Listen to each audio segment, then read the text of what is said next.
What's up, guys? So I'm gonna scoot over here because this is gonna act as my whiteboard today. So I'm gonna pop up text as I go. And if you guys clicked on this, you know that this is about budgeting, this is about money management, and about saving money. So I broke this down basically into 3 phases. So for me, money is something that I've never thought about. In college, I always made sure I had $1,000 in my bank account.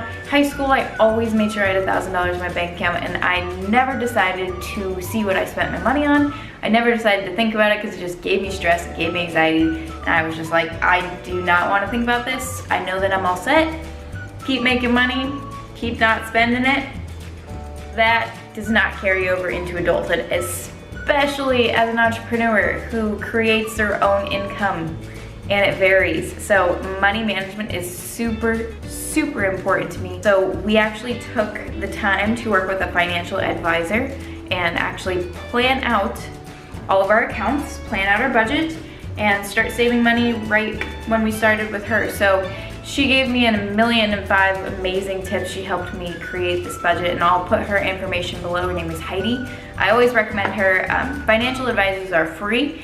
They are free for your use, and a lot of people don't know that. So reach out to Heidi. She can always help you on a deeper level, but I want to at least give you 3 phases, boom, boom, boom, about money management and what can help you actually feel like you have your shit together. Because it's awful when you have no idea what's in your bank account. You know you spend a lot of money, but you aren't really sure where it goes.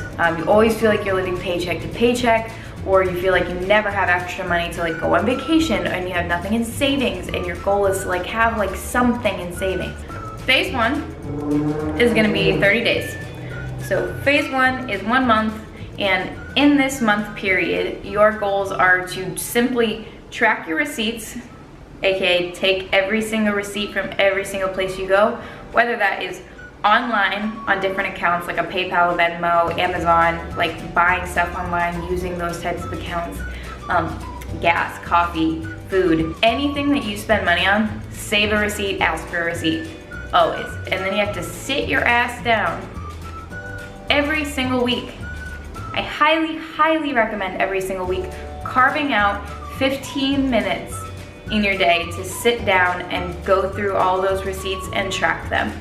So this is super easy, and if you don't do it every week, it becomes a real big pain in the ass. And then once you've tracked them, you put them away so you don't have to touch them again, like ever. The other big piece of this is figuring out how to set up your spreadsheet where you can track. So a lot of people will use QuickBooks. I personally just use an Excel spreadsheet. I'll attempt to either upload mine or use like a link to give you a good like sample.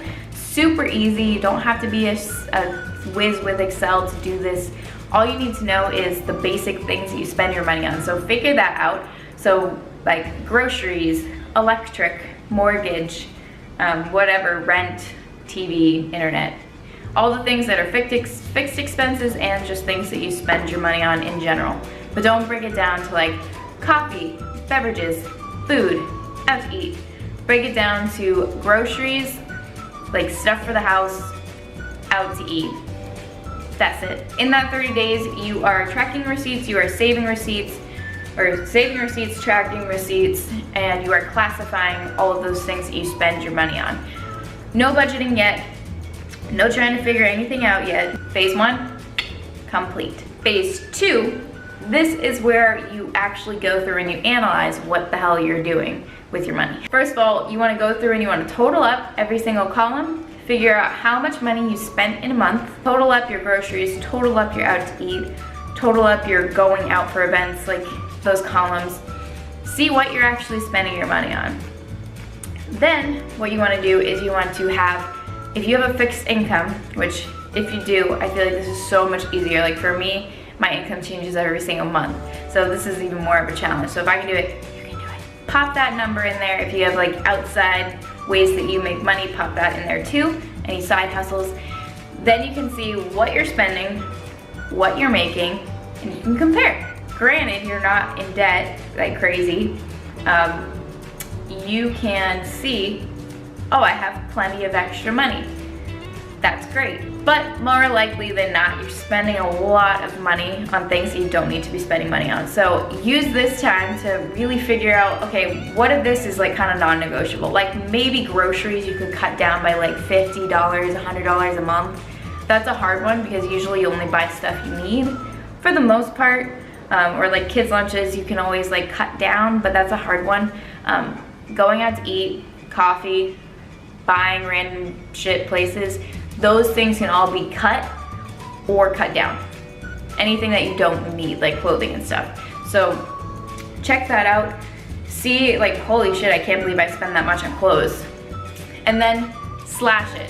Figure out how much you want to be spending realistically. Like if you buy 3 new outfits a month, maybe you buy 1 depending on where your finances are at. So figure out what you spend, slash whatever you can slash, and then add those totals up again. See how that compares with your income. See how much extra money you have.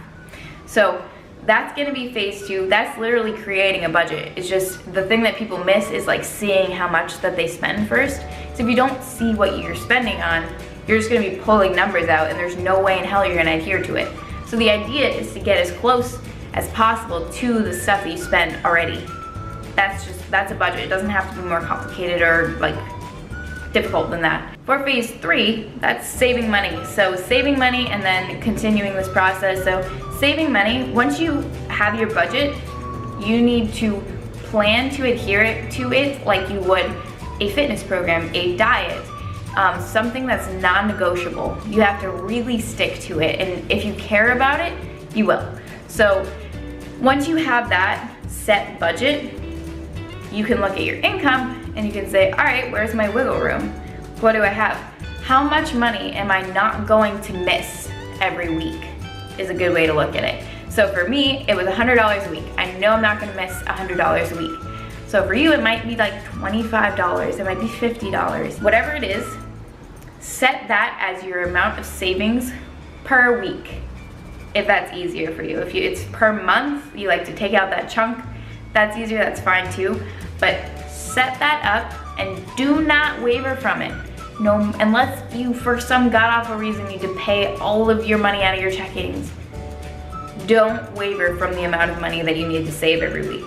So make sure that you set a realistic goal, $50 to $100, and move it.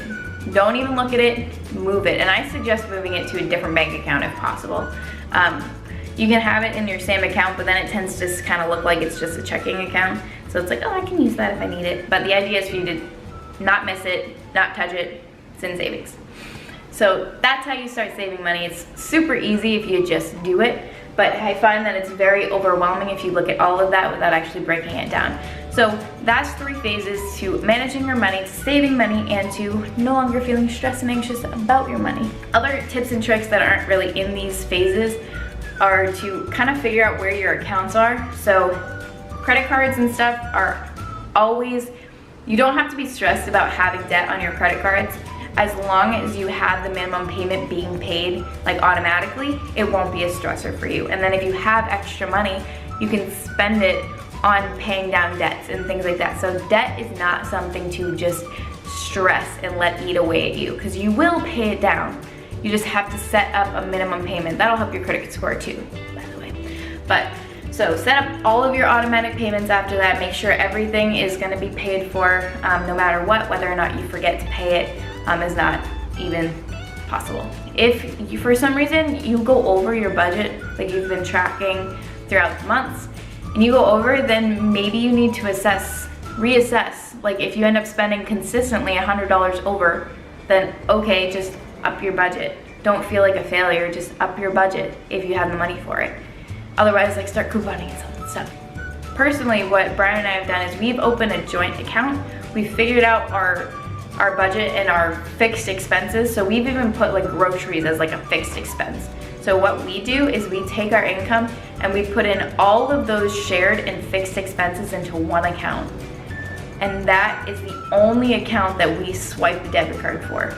So that is super, super helpful to make sure that if you're getting low on money, you need to cut some stuff out somewhere. Stop buying coffee or whatever. That's super helpful. So that's another tip. And I won't bombard you with tips because hopefully this isn't already overwhelming and you can kind of walk back through the phases and figure out your plan of attack. But break it down to the super simple first phase. All of those tips I just gave, after phase 1, 2, and 3 are complete, then you can attack that extra step that just kind of organizes things. These are my best tips and tricks, and hopefully this helps you guys out. Please give this video a like if it did help you out. If you're on Facebook, please share this video. If you're on YouTube, feel free to take the link and put it elsewhere. Hopefully this was helpful for you. Let me know. I'd love to hear it. So this is what's been my saving grace. So thank you guys for watching. I post videos at least 3 times a week, if not 4, on my YouTube channel. So make sure you subscribe over there. And if this is on YouTube, welcome. And thank you so much for watching. I will talk to you guys in the next video. Love you.